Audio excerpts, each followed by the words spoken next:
Vous êtes face à un tramway qui fonce à toute vitesse. Sur la voie principale, 5 personnes sont attachées. Et sur la voie secondaire, il n'y en a qu'une seule. Vous avez le pouvoir de dévier le tramway. Mais en le faisant, vous condamnez cette unique personne pour sauver les 5 autres. Alors, que faites-vous? Ça, c'est le dilemme du tramway. Et il permet d'interroger nos principes moraux, à réfléchir à ce que nous valorisons réellement. Est-ce le nombre de vies ou la valeur de chaque individu? Cette situation qui semble théorique, elle est en fait un test cruel des valeurs humaines, un moyen pour les philosophes de questionner la nature de nos décisions et de nos responsabilités, chacun apportant sa propre vision du monde pour l'interpréter. Bon, maintenant que je vous ai laissé réfléchir un petit peu, on va voir ensemble les possibilités que nous offre ce dilemme, et comprendre celle que vous avez choisie. Si vous avez choisi de dévier le tramway et de sacrifier une vie pour en sauver 5, alors vous êtes ce qu'on appelle un utilitariste, comme Jeremy Bentham, un juriste anglais, et John Stuart Mill, un philosophe et économiste britannique. Et vous voyez la moralité sous l'angle de la maximisation du bien-être global. Ces deux gars-là, ils pensent que la bonne action est celle qui produit le plus grand bien pour le plus grand nombre. C'est également eux qui ont initié l'utilitarisme au XVIIIe siècle.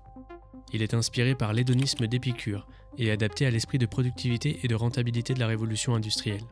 L'utilitarisme s'appuie sur une technique de calcul des plaisirs et des peines pour assurer les meilleures conditions du bonheur. Et dans le cas du dilemme du tramway, c'est l'option la plus rationnelle, que la plupart des gens auraient probablement choisie. En y réfléchissant bien, ça semble logique et pragmatique. Il s'agit de réduire le plus de souffrance possible. Mais la véritable question ici est jusqu'où pouvons-nous aller dans l'application de ce principe? Faut-il toujours privilégier le plus grand nombre, même si cela implique de sacrifier des individus spécifiques? À l'extrême, l'idée de sacrifier quelques-uns pour le bien de tous peut mener à des justifications moralement douteuses, comme la répression des minorités pour le bien de la majorité. Il peut également être critiqué pour son manque de considération pour la justice, car en cherchant simplement à maximiser les conséquences positives, l'utilitarisme peut négliger des questions importantes, comme l'équité ou la dignité des personnes impliquées. Si vous voulez un exemple, prenons les expériences de Tuskegee. Menées entre 1932 et 1972 aux États-Unis, pendant 40 ans, des hommes afro-américains atteints de syphilis n'ont pas reçu de traitement, malgré l'existence de la pénicilline, dès les années 40, dans le but d'étudier l'évolution naturelle de la maladie. Ce scandale, motivé par des biais raciaux et un mépris ethnique flagrant, a non seulement causé des souffrances indicibles aux participants, mais a aussi profondément ébranlé la confiance du public envers la médecine et la recherche scientifique. Si vous avez choisi de ne pas dévier le tramway et de sacrifier 5 vies, alors vous êtes du côté des déontologistes avec comme figure le célèbre Kant. Pour Kant, ce qui est moralement correct n'est pas nécessairement ce qui produit le meilleur résultat, mais ce qui respecte la dignité de l'individu, indépendamment des conséquences. Du coup, dévier le tramway serait moralement inacceptable, car cela impliquerait de traiter la personne comme un simple moyen pour sauver les 5 autres. Ça, c'est un peu la base. Mais on peut aller plus loin. Un autre point de vue est que la situation est déjà moralement biaisée, et que toute action rend en partie l'auteur responsable. Le meilleur choix éthique serait de voir qu'aucune des deux décisions n'est mauvaise, et de chercher à changer la société pour éviter ce type de situation. Par exemple, pour le problème du tramway, on pourrait améliorer les freins ou réduire sa vitesse, pour faciliter les arrêts d'urgence. Ok, maintenant je vais exposer l'objectivisme d'Ayn Rand, et son principe de la non-agression. Pour elle, aucune personne ne devrait être contrainte ou sacrifiée pour le bien d'autrui. Dans le cas du tramway, intervenir pour sauver 5 vies en sacrifiant une seule serait immoral, car ça impliquerait de violer le principe fondamental de non-agression envers un innocent. Ne pas intervenir, même si cela entraîne la mort de 5 personnes, ne constitue pas une violation de ce principe, car l'inaction n'initie pas de force. Cependant, il est moral de convaincre quelqu'un de se sacrifier pour sauver les autres, à condition que la décision et l'action viennent de lui-même, sans contrainte physique ou menace bien évidemment. Si quelqu'un considère que sa vie n'aurait plus de sens après la mort de certaines personnes chères, mettre fin à ses jours pour sauver les 5 autres pourrait alors sembler justifié. Mais vous allez me dire, oui, mais c'est la même chose que notre ami Kant, parce que les deux concluent qu'il est moralement inacceptable de sacrifier une vie pour en sauver 5, et donc de ne pas agir. Effectivement, mais il est important de relever que les deux le font pour des raisons fondamentalement différentes. Kant dirait « Tu ne dois pas sacrifier une personne, car c'est mal de traiter quelqu'un comme un objet, même si ça sauve d'autres vies. » Rand dirait « Tu ne dois pas sacrifier une personne, car personne ne doit être forcé de mourir pour les autres. Chacun est libre. » Vous êtes toujours là? Ok. Maintenant, ajoutons une petite touche personnelle. Imaginez que la personne attachée sur la voie secondaire est quelqu'un que vous aimez profondément, un membre de votre famille, un super pote, ou même votre chat ou votre chien. Oui, je sais, ça devient un peu glauque. À partir de là, tout change, pas vrai? Les chiffres, la logique, tout ça s'envole. Il ne s'agit plus de peser le plus grand bien, mais de choisir entre ce que vous aimez et ce que vous devriez faire. Et là, c'est une autre histoire. Parce qu'en réalité, qui parmi nous oserait dire qu'il sauverait 5 personnes inconnues en sacrifiant la personne qu'il aime le plus au monde? Peut-on même parler de morale quand on est submergé par l'émotion? C'est là que le dilemme du tramway devient cruel, parce qu'il ne teste pas juste notre sens moral, il teste notre humanité. Et soyons honnêtes, dans ces moments-là, on ne pense pas en termes de déontologie ou d'utilitarisme. On pense à la douleur, à la perte, à ce vide qui nous entrait si on venait à prendre la décision logique. Parce que la logique, parfois, c'est un luxe que les émotions ne nous laissent pas avoir. Choisir de sauver un proche plutôt que des inconnus, c'est humain. C'est inscrit en nous, dans notre instinct de survie sociale. Nos amis, nos familles sont nos repères, nos fondations. Perdre quelqu'un de proche, c'est perdre une partie de soi-même. Et c'est pour ça qu'on réagit différemment quand l'équation devient personnelle. On ne parle plus de bien collectif, on parle de survie émotionnelle. Et c'est là toute la complexité de la morale. Est-ce qu'on peut vraiment être impartial? Est-ce que nos valeurs sont réellement universelles? Ou bien sont-elles façonnées par nos liens, notre vécu, notre amour pour les autres? C'est là qu'on tombe dans un autre paradoxe. Si je choisis de sauver la personne que j'aime, est-ce vraiment de l'égoïsme? Ou est-ce simplement être fidèle à ce qui compte vraiment pour moi?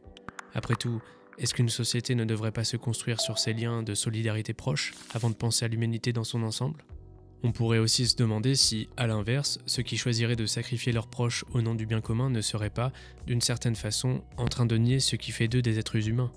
Nos attachements ne sont-ils pas notre guide moral, bien au-delà de nos principes froids et impersonnels? Mais quoi qu'on choisisse, il y a une chose dont on ne parle pas assez, la culpabilité. Peu importe la décision qu'on prendrait, elle nous hanterait toute notre vie. Si on sauve la personne qu'on aime, on se demandera toujours si on a été égoïste. Et si on la laisse mourir pour sauver les autres, peut-on vraiment continuer à vivre avec ce poids? Vous avez vu, c'est n'importe quoi. Tout ce champ des possibles pour finalement ne pas forcément avoir de bonne réponse. Et si on veut encore aller plus loin, pour ceux qui sont toujours là, est-ce que ce choix est vraiment le nôtre? Quand on est seul face à un dilemme, on aime penser que notre décision est entièrement personnelle. Mais est-ce vraiment le cas? Nos valeurs, nos réflexes moraux, tout est façonné par notre environnement. On grandit avec des idées de bien et de mal dictées par la culture, la famille, l'éducation. Et dans un cas aussi extrême que celui du tramway, est-ce qu'on agit vraiment en fonction de nos convictions profondes ou est-ce qu'on obéit à une sorte de programmation sociale inconsciente?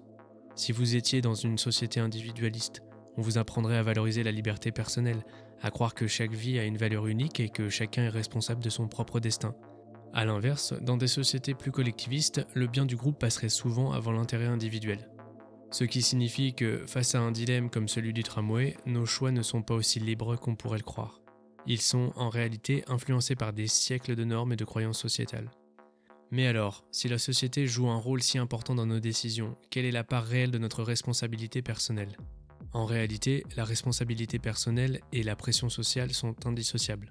Même lorsque nous croyons agir en notre âme et conscience, nos choix sont influencés par les normes, les attentes et les valeurs collectives dans lesquelles nous avons grandi. Ça ne signifie pas que nous avons aucun libre arbitre, mais que nos décisions sont rarement prises dans un vide moral. Enfin, le libre arbitre existe-t-il réellement? Ça pourrait faire l'objet d'une autre vidéo. Mais en attendant, ce dilemme du tramway ne se limite pas qu'à des réflexions philosophiques abstraites. Il a des répercussions bien réelles dans notre monde moderne, où la technologie et les choix collectifs nous placent face à des décisions tout aussi complexes, et bien plus concrètes. Aujourd'hui, le dilemme ne se joue plus uniquement sur des rails, il est partout, souvent sous des formes auxquelles on ne pense pas immédiatement. Les voitures autonomes en sont un parfait exemple. On va se faire un nouveau scénario. Une voiture roule à pleine vitesse. Un obstacle imprévu surgit. Elle doit choisir entre sauver son conducteur en percutant un groupe de piétons ou s'écraser pour épargner ses vies au détriment de celle de la personne à l'intérieur. Que doit-elle faire? Qui décide de cette programmation? Est-ce à l'entreprise de définir ce qui est moralement acceptable ou bien au législateur? Et nous, en tant que société, sommes-nous prêts à accepter qu'un algorithme fasse ce choix à notre place? Une grande enquête mondiale commencée en 2016, appelée Machine Morale, a recueilli 40 millions de réponses de participants de 233 pays. Les résultats ont montré que les décisions éthiques varient beaucoup selon la culture. Les participants de pays comme la France préfèrent sauver le plus de vies, même si cela signifie sacrifier des jeunes plutôt que des personnes âgées. En revanche, au Japon et en Chine, les réponses diffèrent. Par exemple, la Chine tend à protéger les passagers du véhicule plutôt que les piétons. Cette grande variation culturelle rend impossible la création d'un algorithme universel pour les voitures autonomes. On l'a aussi vu récemment avec la pandémie de 2019. quand les ressources médicales sont limitées. Respirateurs, lits d'hôpitaux, qui doit passer en priorité? Une personne âgée qui a peu d'espérance de vie ou un jeune en meilleure santé mais avec moins d'expérience de vie derrière lui? Ces décisions, elles se sont imposées brutalement aux soignants. Choisir qui vivra et qui ne pourra pas être sauvé. Et que dire des décisions politiques en temps de guerre, lorsque les dirigeants doivent envoyer des soldats sur le terrain, sachant pertinemment que certains ne reviendront pas, pour servir un objectif qu'ils jugent plus grand, comme la sécurité nationale ou la paix à long terme? À quel moment le bien commun justifie-t-il le sacrifice humain? Et tous ces dilemmes modernes, ils ne font que prolonger l'interrogation initiale. Nos choix sont-ils vraiment moraux ou sont-ils dictés par des contraintes techniques et sociales qu'on ne peut ignorer? Ça me tenait aussi également à cœur d'évoquer un petit point pop culture, avec nos héros qui sont toujours confrontés à des choix impossibles. Attention, ça va spoiler. Si on prend le film The Dark Knight avec Batman, notre héros doit sauver Rachel, la femme qu'il aime, ou Harvey Dent, l'espoir d'une ville en déclin. Dans cette scène, il n'est plus question de justice, mais d'un conflit déchirant entre l'amour personnel et le bien pour tous. Et au final, quel que soit son choix, il doit en payer le prix. Notre héros choisit le bien de sa ville plutôt que ses sentiments personnels. Mais le pire dans tout ça, c'est qu'il ne sait même pas qu'il a sauvé son futur ennemi. Il y a plein d'exemples comme ça avec d'autres héros, mais bon, vous avez compris l'idée. Ce qui me fascine aussi dans ces histoires, c'est qu'on comprend qu'il n'y a pas de bonne réponse. Il n'y a que des choix et leurs conséquences. C'est fascinant parce que même si un mec combat des gens pas cool et sauve des vies, il reste aussi vulnérable que nous. Il y a autre chose qu'on oublie souvent face à ces dilemmes, c'est qu'on nous enferme dans un cadre de pensée limité. En général, il y a toujours 2 options, pas une de plus. Pourquoi pas une 3e ou juste chercher un moyen de contourner le problème? Pourquoi ne pas chercher à arrêter le tramway plutôt que de choisir entre les 2 voies? Pourquoi ne pas revoir la conception des systèmes pour éviter d'en arriver à de tels choix extrêmes? Dans la réalité, les dilemmes ne sont jamais aussi binaires qu'ils le paraissent. Revenons à nos voitures autonomes. Au lieu de devoir arbitrer entre piétons et conducteurs, pourquoi ne pas concevoir des routes plus intelligentes, capables d'anticiper et d'éviter ces situations avant qu'elles ne deviennent critiques? Pourquoi ne pas mettre en place des infrastructures qui réduisent le besoin même de prendre de telles décisions? Il y a un nom pour ça, et c'est ce qu'on appelle la pensée latérale, sortir du cadre imposé, remettre en question les prémices mêmes du problème. Parce que souvent, ce qui nous semble être un dilemme insoluble est en réalité le résultat d'un système mal pensé. Et pour illustrer ça, je vous propose un petit jeu. Voici 9 points. Prenez quelques secondes, mettez sur pause si besoin, et dessinez-les sur une feuille pour mieux visualiser. Votre mission est simple. Reliez ces 9 points en traçant 4 lignes droites, sans jamais lever votre crayon. Allez-y, essayez. Si vous avez réussi sans connaître ce jeu, faites-le moi savoir en commentaire. Je vous ai quand même donné un bel indice juste avant de vous proposer le jeu. Rappelez-vous ce que j'ai dit, que la pensée latérale, c'était sortir du cadre imposé. Voici la solution. Tant que nous restons dans le carré formé par les 9 points, aucune solution n'est possible. La clé, c'est de sortir du cadre. Et c'est exactement ce qu'on oublie trop souvent dans les dilemmes comme celui du tramway. Bon, qu'est-ce que ça nous dit tout ça? C'est que la vie est rarement une simple question de bien ou de mal. Oui, tout simplement. La réalité est faite de nuances, et souvent nos choix ne concernent pas seulement la question de savoir ce qui est juste, mais aussi ce que nous sommes prêts à sacrifier pour atteindre un objectif plus grand. Chaque décision, même lorsqu'elle semble rationnelle, peut avoir des conséquences humaines profondes et inattendues. En fait, il faudrait apprendre à gérer le conflit entre nos principes éthiques et nos instincts personnels. Sommes-nous prêts à accepter les conséquences de nos décisions? Et plus important encore, sommes-nous capables de comprendre leur portée et de vivre avec les sacrifices qu'elles imposent? Alors, tu le dévises, tramway ?